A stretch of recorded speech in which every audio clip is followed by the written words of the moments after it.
வணக்கம். இலங்கை செய்திகளுக்காக நான் ஹரிணி. முதலில் தலைப்புச் செய்திகள். கடந்த கால அரசாங்கங்களை விமர்சிக்காமல் நாட்டு மக்களுக்கு வழங்கிய வாக்குறுதிகளை நிறைவேற்றுங்கள் என நாமல் ராஜபக்ஷ குற்றச்சாட்டு. பயங்கரவாத தடை சட்டம் முற்றாக ஒழிக்கப்பட்டால் அனுர அரசாங்கம் பொருளாதார ரீதியில் அச்சப்பட வேண்டிய அவசியம் இல்லை என செல்வம் அடைக்கலநாதன் சுட்டிக்காட்டு. அனுர முக்கிய அறிவிப்பு. புலம்பெயர் தமிழர்களை அழைத்து வருவோம். இனி விரிவான செய்திகள். காங்கேசன்துறைக்கும் நாகப்பட்டினத்திற்கும் இடையிலான பயணிகள் கப்பல் சேவை திட்டமிட்டபடி நாளைய தினம் இடம்பெறாது என குறித்த கப்பல் நிறுவனத்தின் அதிகாரி ஒருவர் தெரிவித்தார். காலநிலை சீரின்மை காரணமாக காங்கேசன்துறை நாகப்பட்டினம் இடையிலான கப்பல் சேவை இடைநிறுத்தப்பட்டிருந்தது. இந்நிலையில் மீண்டும் நாளைய தினம் பயணிகள் கப்பல் சேவை இடம்பெறும் என அறிவிக்கப்பட்டது.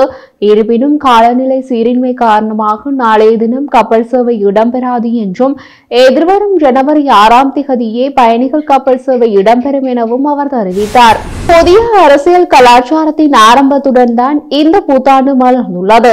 நாம் இந்த நாட்டை வளமிக்கதொரு நாடாக மாற்றி அமைப்பதற்கான அடித்தளத்தை இட்டுள்ளோம் என ஜனாதிபதி அனுரகுமார தெரிவித்துள்ளார்.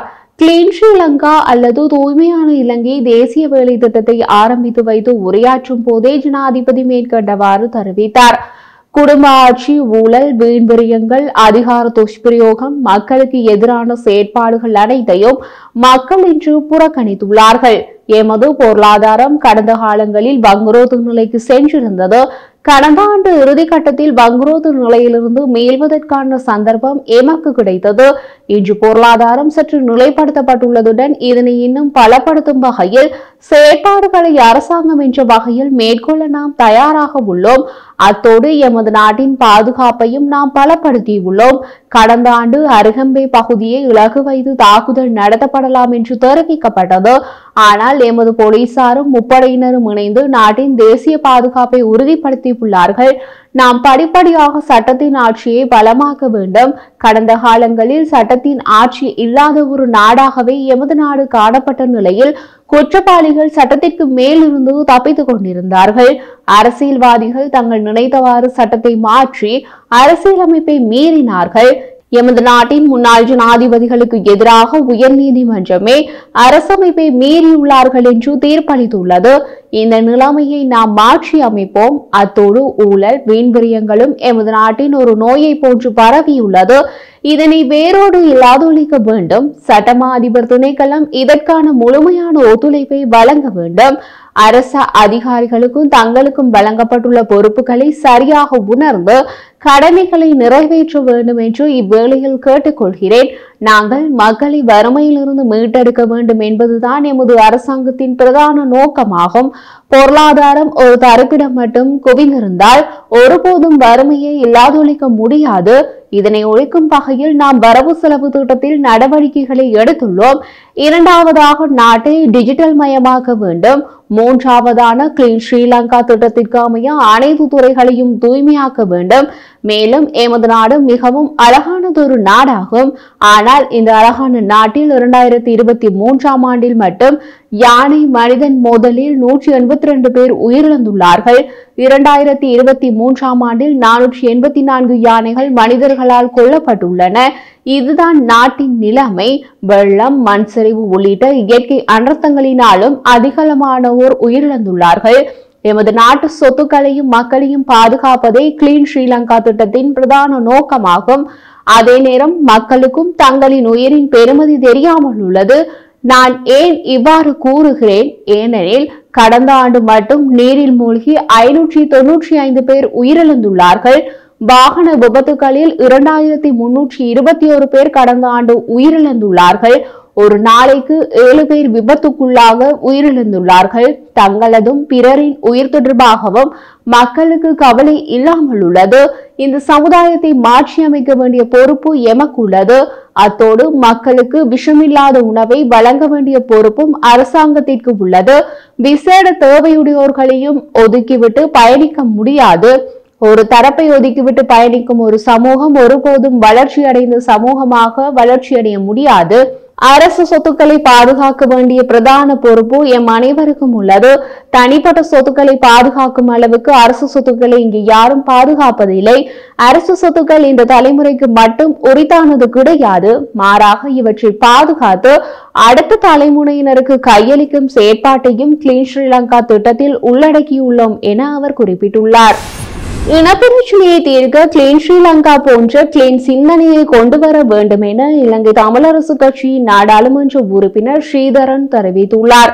நாட்டிற்கு வருகின்ற நிதி பாய்ச்சலை அதிகரிக்க வேண்டுமானால் நாட்டில் வேரூன்றி போயுள்ள இனப்பிரச்சினைக்கு உடனடி தீர்வை பெற்றுத்தர வேண்டும். இலங்கையில் கைத்தொழில் துறையும் எதிர்பார்த்த லாபத்தை அடையவில்லை. இலங்கை அரசாங்கம் கிளீன் ஸ்ரீலங்கா போன்று புரையோடி போயுள்ள இனப்பிரச்சினைக்கும் கிளீன் ஸ்ரீலங்கா சிந்தனை திட்டத்தை கொண்டு வருவதாக இருந்தால் உலகத்தில் உள்ள தமிழர்களின் நிதி உதவியுடன் வடக்கு கிழக்கில் புதிய அபிவிருத்தியை உருவாக்க தயார். ஆனால் இலங்கையின் பொருளாதாரத்தில் ஒரு மாற்றத்தை கொண்டு வரும் இங்குள்ள பல தொழிற்சாலைகள் இன்னும் இயங்க முடியாதுள்ளது. இவற்றிலிருந்து வெளியே வர வேண்டும். காவல்துறை காணி அதிகாரங்களை தந்து நாங்கள் சுயாட்சியாக வாழ வேண்டும் என நாடாளுமன்ற உறுப்பினர் ஸ்ரீதரன் தெரிவித்துள்ளார். நாட்டு மக்களுக்கு பல வாக்குறுதிகளை வழங்கிய தேசிய மக்கள் சக்தி அரசாங்கம் ஆட்சிக்கு வந்தது. ஆகவே கடந்த கால அரசாங்கங்களை விமர்சித்துக் கொண்டிருக்காமல் நாட்டு மக்களுக்கு வழங்கிய வாக்குறுதிகளை அரசாங்கம் முறையாக நிறைவேற்ற வேண்டும் என பொதுஜன பெரமுனவின் தேசிய அமைப்பாளர் நாமல் ராஜபக்ஷ தெரிவித்தார். ராஜபக்சர்களுக்கு வழங்கப்பட்டுள்ள சிறப்புரிமைகளை குறைப்பதால் பொருளாதார நெருக்கடிக்கு தீர்வு காண முடியும் என்று அரசாங்கம் கருதினால் அதற்கு முழுமையான ஒத்துழைப்பு வழங்குவோம். கடந்த அரசாங்கங்களை விமர்சித்துக் கொண்டிருக்காமல் மக்களுக்கு வழங்கிய வாக்குறுதிகளை அரசாங்கம் இந்த ஆண்டு நிறைவேற்ற வேண்டும்.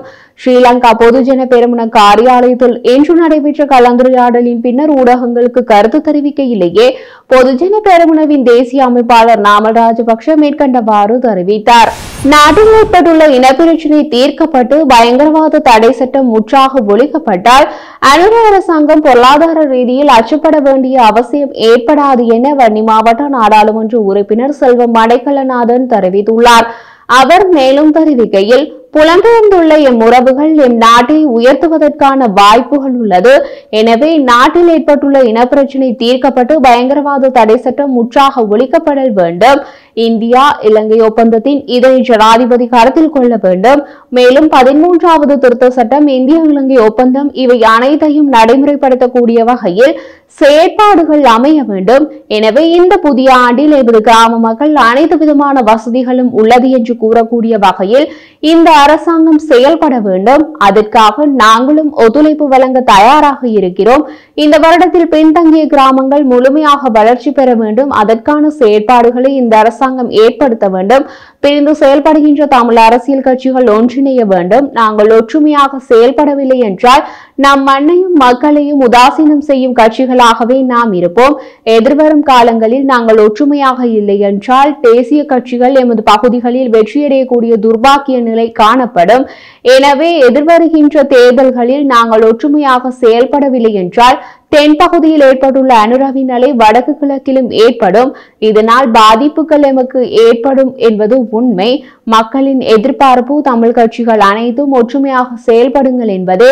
அந்த ஒற்றுமை இல்லை என்றால் நாங்கள் காணாமல் போய்விடுவோம் என கூறியுள்ளார். பிரதமர் ஹரிணி அமரசூரிய கூறிய போது கடந்த சில மாதங்களாக அரசு ஊழியர்கள் வழங்கிய ஒத்துழைப்புக்கு நாம் நன்றி தெரிவிக்கிறோம். புதிய வருடத்தில் முன்னரை விட பிரியத்தனங்களுடனும் உற்சாகத்துடனும் மக்களுக்கு அரசு சேவையினூடாக நிறைவேற்ற வேண்டிய சேவைகளை பெற்றுக் கொடுக்க வேண்டும். அதற்காக அனைவரும் அர்ப்பணிப்புடன் செயலாற்ற வேண்டும் என தெரிவித்துள்ளார்.